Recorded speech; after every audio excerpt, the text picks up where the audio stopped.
since everything stopped. While there has been much debate over Iran's frozen assets, Richard Goldberg of the Foundation for Defense of Democracies tells CBN News this latest move got little media attention. Big news recently about a $10 billion sanctions waiver. Can you describe what the sanctions waiver is? Congress passed a series of sanctions laws to put pressure on the Islamic Republic of Iran. One of those laws, passed in 2012, basically said you can't do any business with the energy sector of Iran, period. Iraq happens to be dependent on Iran for electricity. And so we have been giving Iraq a waiver to physically import the electricity, but we made a condition on that waiver. You can't let Iran get the money. Goldberg then explained what's in the fine print.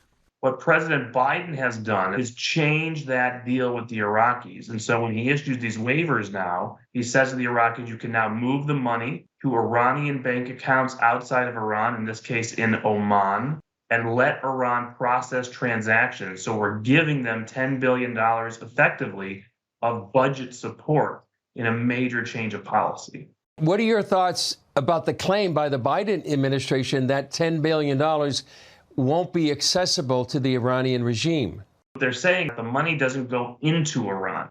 They're not saying Iran can't access the money outside of Iran. The Biden administration gave assurances that the use of the funds is restricted. These funds, as I said, can only be used for humanitarian and other non-sanctionable purposes. In response to a September 2023 waiver, Iranian President Ibrahim Raisi boasted the funds will be used wherever we need it. So the question remains why the Biden administration would continue issuing the waiver. The purpose of the funds, where the funds sit, these are all distractions from the core truth. It's a financial bailout. Now they get a new $10 billion pot to subsidize all their imports, freeing up a different $10 billion for what? Terrorism, missiles, nuclear weapons development, and so on.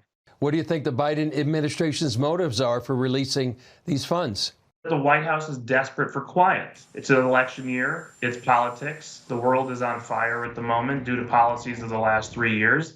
And the president is very desperate to quiet things down, even if it means paying an extortion racket of the world's leading state sponsor of terrorism. Born in Iran, national security expert Eli Cohenim moved to America as a refugee. Many of the Iranian people, 80% or so, who don't support the Islamic regime, how do they interpret this kind of sanctions relief? What I see daily on social media from Iranians who reach out to me from Iran directly is a lot of support for Israel. The Iranian people have taken to the streets over and over again, demanding freedom from this oppressive dictatorial regime, and they're always hoping that the U.S. will stand by their side. So when the United States does things like free up $10 billion to the regime, it makes the Iranian people feel abandoned right now. She also believes this could be playing into the hands of U.S. enemies outside the Middle East.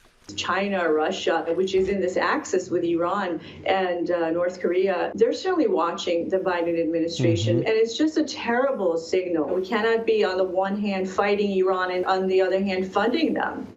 Cohenim does have hope that better decisions will be made following her recent visit to the Kfar Aza kibbutz attacked by Hamas and meeting with some of the hostages' families. The massacre and torture and rape that Hamas committed on October 7th, I think, has given everyone some sense of clarity that this is really a fight between good and evil. Hamas, the Islamic Republic of Iran, they stand against everything that we value: freedom of religion, the empowerment of women, democracy. We need to fight for our world and the world that our children and grandchildren are going to be inheriting from us.